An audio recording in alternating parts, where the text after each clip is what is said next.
Welcome back to the Home Stretch podcast. Today's episode is all about searches and surveys. Now, these were two things that I was so confused about when I was going through the process because I thought they were the same thing. I thought your searches and your survey were kind of all into one, and they're not. They're very, very different. One is you do it quite independently. So you're the one that has to go out and search for someone to do a survey, whereas your searches are done by your solicitor. We'll dive deep into kind of what they mean, a little understanding of, what you'll get from your searches and from your survey, because they're both very interesting, very different pieces of information that you'll get. And yeah, hopefully at the end of this episode, you'll feel a little bit more confident. If you're going through the process right now and you're either currently going through searches or surveys, this might help, gain a little bit of information about how long things might take, as well as what you're going to gain from both. And, if you're just starting out in the process, it's good to be aware of what a survey is and what searches are, because they are huge, huge parts of your house buying process, and things can crop up in both. There can be delays in your searches, or there can be some nasty surprises in your survey, but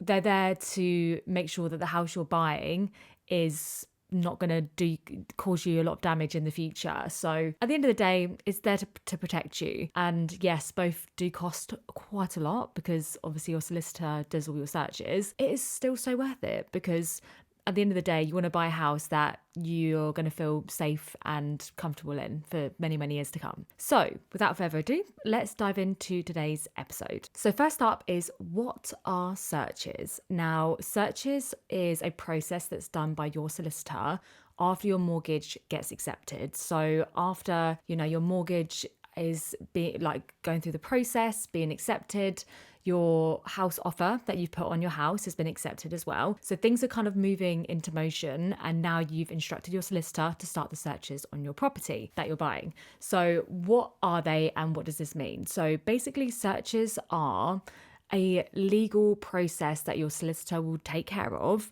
and it will basically look at all the hidden things to do with the land that your house is on, and it basically protects you and your mortgage lender. So a bank isn't going to want to give out a mortgage on, a house that has an extremely high flood risk, or, has been known to fall apart.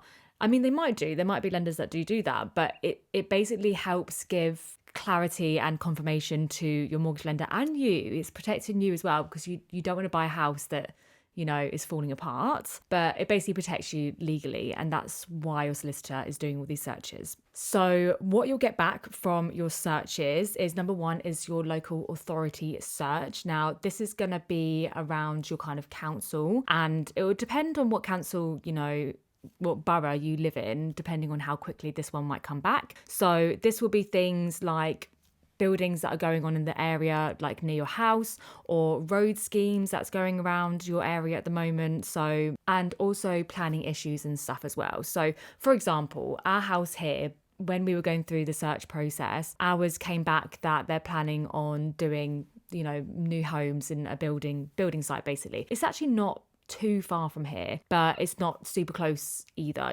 so they have to let us know, because it will impact us. And that was something that came up, because they're basically saying if you buy this house, you're kind of knowing that there is planning permissions in place that's going to be like new houses up the road. So it's things like that your local authority search will bring back. And yeah, it's just to kind of prepare you on things that are in the pipeline that the council kind of know about. And you got to think of it as well, you want to make sure that you're not buying a house that is going to have a motorway built right next to it in 5 years' time. It's there to help you know what is going to be built around your area, and also be in the know, because the last thing you want is to wake up one day and be like, oh, I've just spent all this time getting our perfect house when there's going to be a motorway built in 5 years' time. So that would not be fun. Two searches that came back really quick for us, and it probably will for you too, are the environmental search and the water and drainage search. So these will come back quite quickly. I think the local authority search was the longest thing to come back for us, and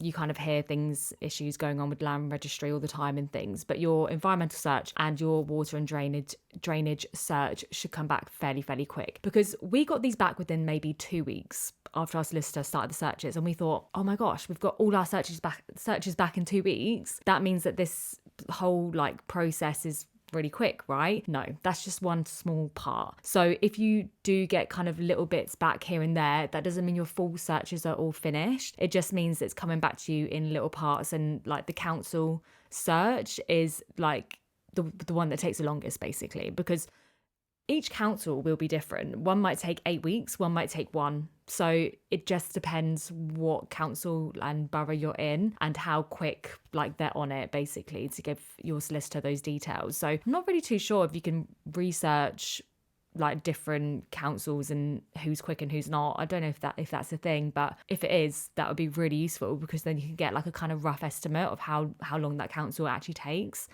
So yeah, hopefully where you're moving to isn't too long. So going back to the searches, the environmental search. So this will be things like your flood risk on the house. So yeah, it'll come back whether it's like low, medium or high. And you'll find as well that on kind of Rightmove and things like that, they'll now put on the property description what it is in terms of like its flood risk. There was quite a few houses that we searched for here in this like city, and they even had a low flood risk, but the area didn't seem like it was a low flood risk. It was really weird. So I think they have to legally put them on now, and it I guess puts buyers off, because anything that has flood risk associated with it surely is going to be higher in your insurance, or more likely that for your mortgage lender to be like, well, that's a flood risk and we're a little bit iffy about it. So yeah, obviously it's a good thing that it's there on Rightmove and things, but I feel like it's just going to put people off, and it put us off on a few places as well. But it's one of those things that will come back, and you'll get a detailed kind of outline of that. And then your water and drainage will basically just do what it says on the tin. Just make sure that you've got like a water supply to the mains, and also kind of your drainage in and out the house and stuff too. And one thing you'll realize as well that we didn't know, you'll find out like how your system, like the water system, works. We actually have, I do remember our solicitor saying, but we've got like a water hub somewhere nearby where all the houses around here are all connected to that hub. So yeah, you'll get a really detailed understanding of like what goes on with the drains and how each house is connected. Your house might be totally just separate from other houses, or you'll be like us in this cul-de-sac where all the houses are actually connected to each other. So if one kind of messes up, then the rest will kind of mess up as well, which is very interesting to know. And the other one is chancel repair liability search. So this is a very interesting one, because we obviously had this searched, and we live near quite a lovely cathedral, and we were a bit worried about potentially in the future whether, you know, that would come into play. So like if the cathedral, let's say, caught on fire, would we be liable to have to pay towards repairs of that cathedral? So we put in for our solicitor to have an indemnity policy. It was only like £20, and that basically completely covers us, where if that was the case and that did come into play in the future, we can kind of show that and be like, no, well, no, we don't have to. And we were probably being a bit too cautious on that, to be honest. Yeah, it still happens nowadays. Like a lot of older places that have churches nearby, and you live near a church or, you know, cathedral or whatever, you could be liable to pay for the damages. So that's a really important search to come back. And I remember our solicitor was telling us stories how something happened with the church, and people nearby had to fork out like 10 grand each to help like the repairs for the church, which is wild to me, because it's like, yeah, you don't kind of sign up to paying so much money to a church just because you live near it. So it's very interesting. It's been obviously a good thing to come back. So that is generally what is going to come back from your main searches when your solicitor does the searches on your house. Now, it's all going to vary in terms of how long this comes back, right? You hear people moving in within 6 weeks, like one of my friends, and then you hear of other friends of mine moving in like 9 months. So it varies so much. Our personal, you know, experience, we moved in within 6.5 months just, but our searches took, I think, exactly 2 months. So 8 weeks from when we instructed our solicitor to when we got all the searches back and we were basically ready to move in, like send a deposit, get the keys, complete and move in. It was 8 weeks. So we also had a bit of a delay nearer the start of the process when the contract pack took 5 weeks to arrive. So I did do a whole episode about contract packs, what they are, what to expect, and hopefully you don't experience a 5-week delay like we did, because that really, really, really set us back. And I don't know what the seller's solicitor was doing within those 5 weeks. But when we finally chased it, which we didn't know that you should do so early, by the way. So if you are listening to this and you're wondering whether you should chase early, you should. The contract pack should take no longer than a few weeks to get to you. But yeah, we chased the estate agents to say, we haven't had the contract pack yet. It's been 5.5 weeks. What's going on? And they called the seller's solicitor and she sent it across the same day. So it goes to show that chasing really does help. Yeah, definitely do that if you feel like things are just taking longer than expected. But how long should your searches take altogether? Because this is going to be a conflicting topic for a lot of people, because like I said before, someone might take 6 weeks to move in, literally from offer accepted to the keys, and then you get someone like us, which is 6.5 months. But that was other external delays with the seller's new build, which I won't go into that today because that's a whole other episode. So yeah, generally, there's going to be a few different factors that affect this, right? Number one is your solicitor. Your solicitor will need to be proactive. They'll need to be on the ball. They'll need to do the searches and instruct them in the first place, and also go back with inquiries or whatever as and when. And then also the council, like I said previously, it will depend on how quick they are. If it's a council that takes,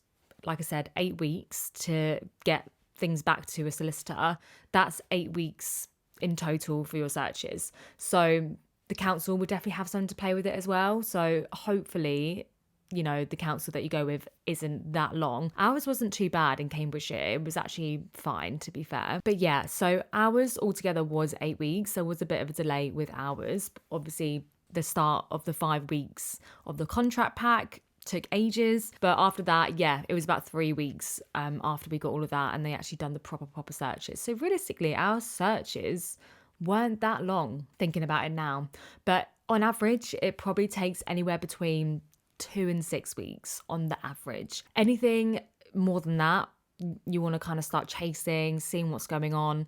Waiting 2 months for searches to come back is a little bit annoying. So if that is the case, then definitely chase your solicitor to see what's going on with those. But yeah, like I said previously, the local authority search is going to be the one that is going to take the longest. And, people at the council, they're probably just busy. They're probably busy with other council related stuff. And yeah, like I said, each borough will be different. So just make sure you can kind of check, maybe ask your solicitor, is this, council fairly quick? Or because this is one thing we didn't ask our solicitor, to be honest, and I kind of wish we did now, but they probably see it all the time of what councils are quicker than others. So there's no harm in asking your solicitor, what's your previous experience with this council? Are they, quick? Are they fairly slow? Just roughly what do you think? And then you can maybe get a bit of an idea on whether they're going to be fast or not. Now, one thing that you can do that we didn't do, and apparently you can do, and I kind of wish we knew about it before, is you can actually get your solicitor to start the searches after your offer is approved. So in our minds, we thought you needed the contract pack to start the full searches. Now, I don't think that is the case. I would speak to your solicitor first and just double check that you are allowed to do it, because like I said, I have heard this, whether or not it's actually true or not, I'm not sure. But ask the question as to whether you can start searches after your offer has been approved. Now,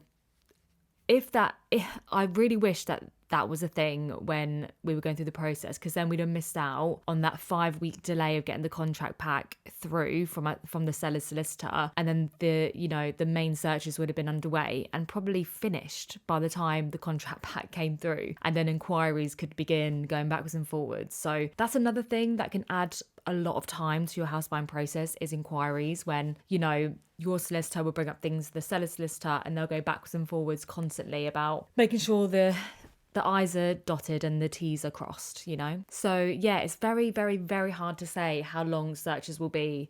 They are generally the longest part of the process. So hopefully it's not like 8 weeks, like ours altogether, that is. So yeah, speak to your solicitor, ask them if they know roughly how quick it will be, and fingers crossed it's not like too long. And when it comes to, you know, the searches coming back from a solicitor, not all things are total red flags and it's a disaster and you won't be able to get your dream house. Things can crop up and you can get around them and everything's fine. So for example, with our house, like I said before, there was a huge development being planned and that was fine with us. It wasn't directly behind the house. It wasn't next to the potential garden. So for us, it wasn't too much of a big deal. So I feel like if it's an okay deal for you, then you're not going to have a problem with it, you know? But definitely just ask your solicitor for advice. Ask them if they've experienced, you know, another client going through something similar, or if they've had experience with dealing with, you know, certain drainage issues or that sort of thing. They're the ones that have had experience in this game. So getting free advice is like the best advice in my opinion. So we are now on to surveys. Now, surveys are your responsibility.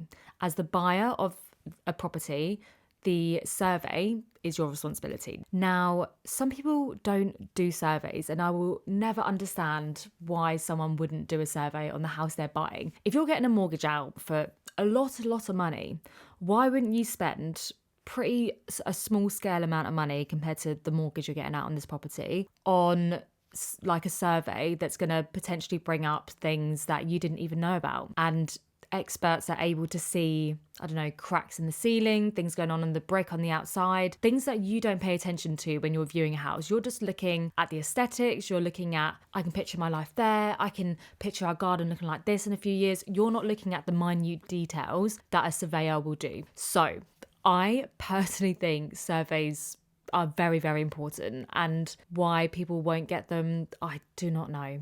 My personal recommendation is to get a survey on the house you're buying, because what you don't want to happen is you buy this house, you get a mortgage on this house, and within a couple years the ceiling falls through because, I don't know, a wooden pillar was rotting away, and a surveyor would have like caught that in terms of all the cracks in the ceiling and whatever, that sort of thing. Don't even know if that's a thing or not, but just as an example, you're gonna save yourself so much money, because when it comes to things getting repaired, like big repairs, I'm talking ceilings or like outside brickwork and things like that, you're going to be liable for paying that if things aren't spotted early. You don't want to sign a mortgage over to a property that has so many issues that could have been easily seen in a survey.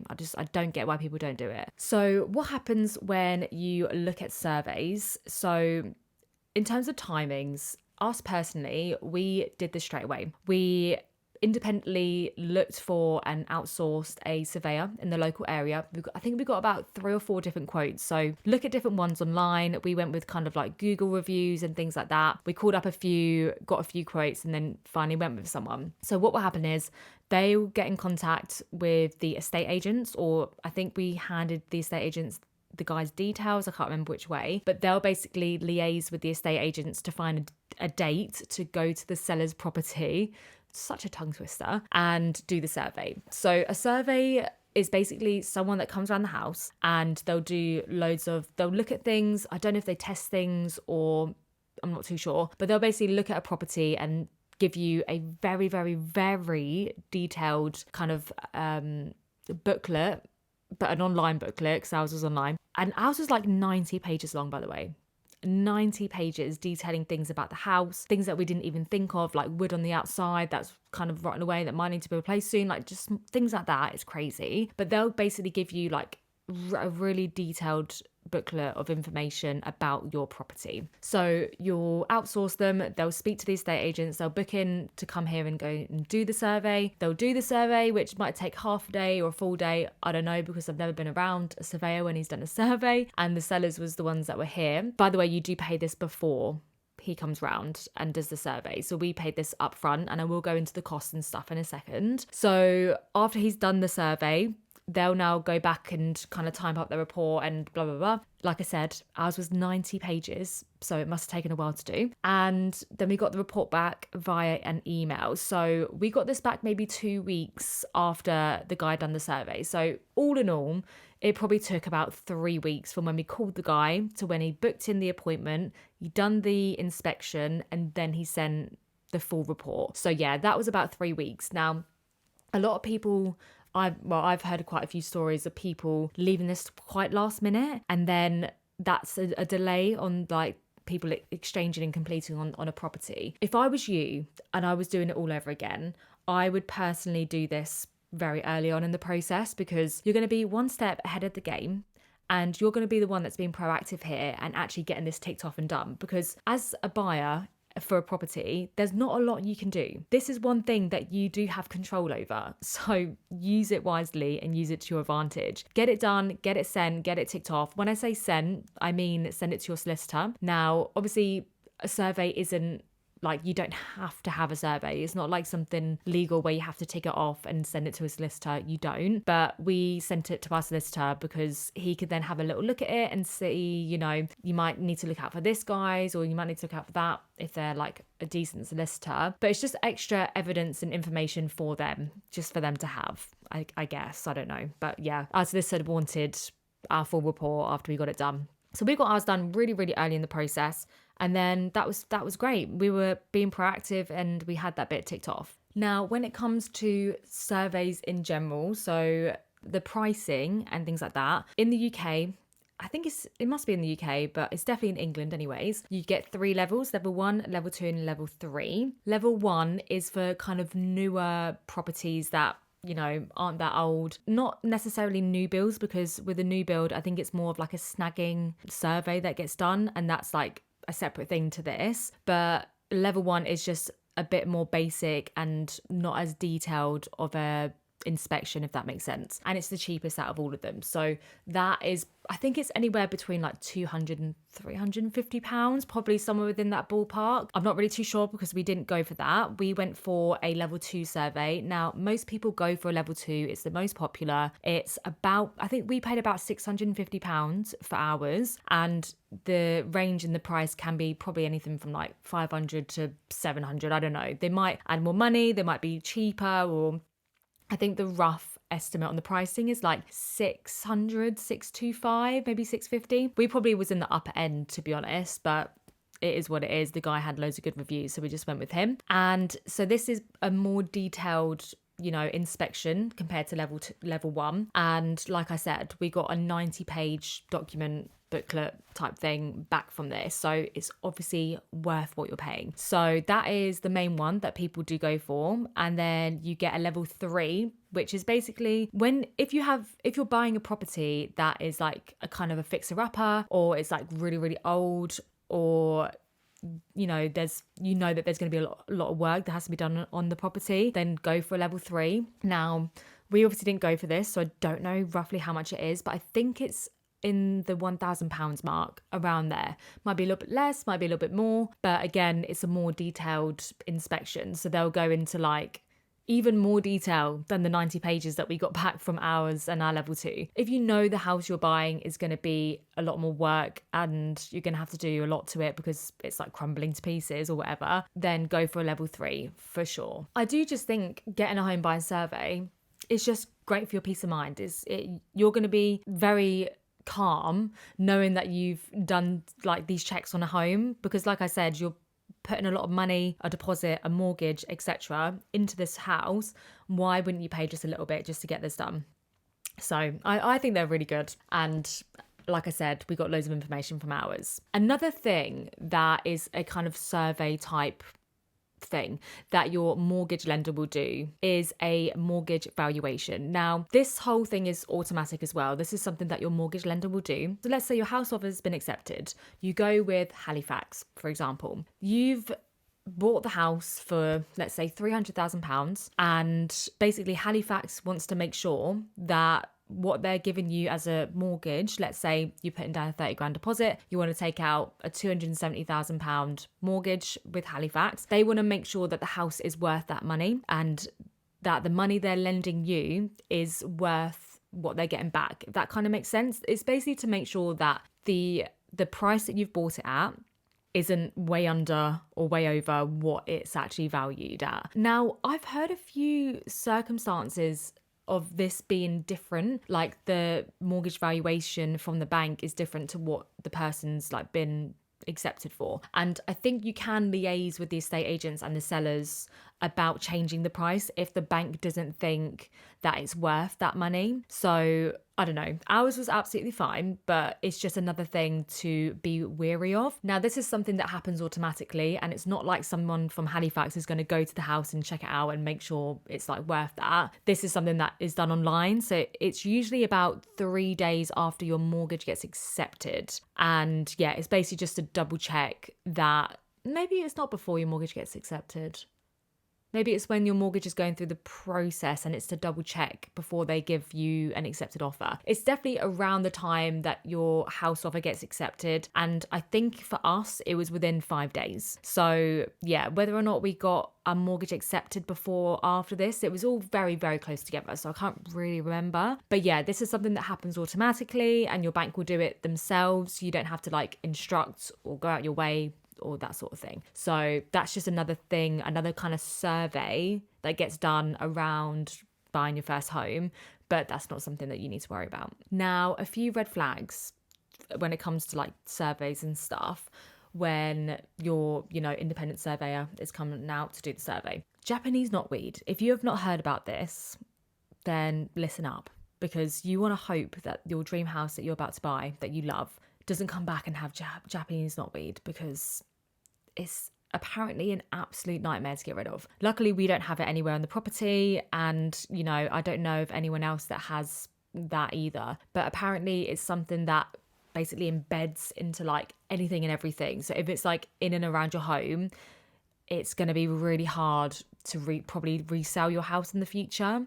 And yeah, it's just quite damaging on like the structural part of the home. So hopefully your dream house does not have Japanese knotweed. But that is one red flag to look out for. Also, damp and sort of roof problems as well. That's something that your surveyor will pick up. And this will probably be something that you would be able to see too. Like you'll be able to tell if there's been damp in the corners of a house or that sort of thing. But like I said, when you're viewing a property, that might not be something on your mind to look in all the corners and whatnot. You might just be looking at the nice furniture that's in the seller's home, or it's not going to be like on your mind to look out for damp, But yeah, there is a few red flags to look out for, but your surveyor will pick all of those up and kind of tell you what things that I think they have an amber light system, if I remember correctly, of like green, orange and red on things that are like good, things maybe to keep an eye on, and things that might need attention in the very, very near future. So yeah, I do remember getting something like that, and I will try and find it to see if I can relook at it and see what it says, because I'd like to relook at it now that we've got the house. Obviously, way back then,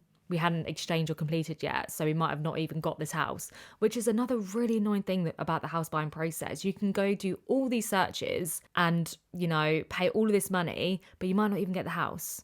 So I think that's why we were even more annoyed if like the sale didn't go through. Luckily it did. So a few things to wrap up on this episode all about searches and surveys is, number one, just get your survey done as soon as possible. Once your offer's been accepted, go.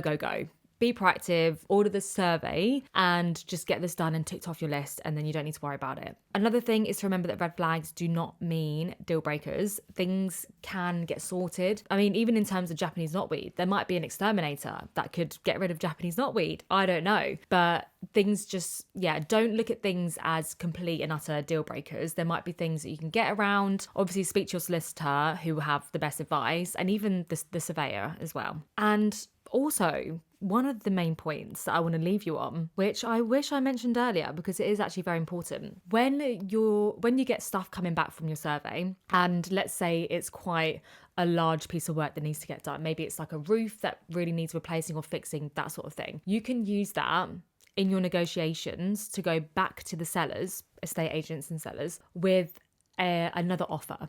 You could maybe say, the survey's come back and they've said, the roof is going to be about £10,000 worth of damage and needs replacing or whatever. Either you do it Or can we remove £10,000 from the offer that we've given? And yeah, use what is being said in your survey to your advantage and negotiate the price, because if it's going to be your responsibility, it shouldn't be you having to pay for that stuff because you're moving into it. Like, they should do it, or you should get some of the money back to be able to do those works, if you know what I mean. So definitely use your negotiation skills and make sure that you're not out of pocket, because we do not want that when we buy our first house. And also, last but not least, I really hope your searches from your solicitor do not take that long. Fingers crossed. So that is a wrap on everything surveys and searches. I hope you learned something or found something useful today. I really wish there was an episode like this when I was going through the process, because I had no idea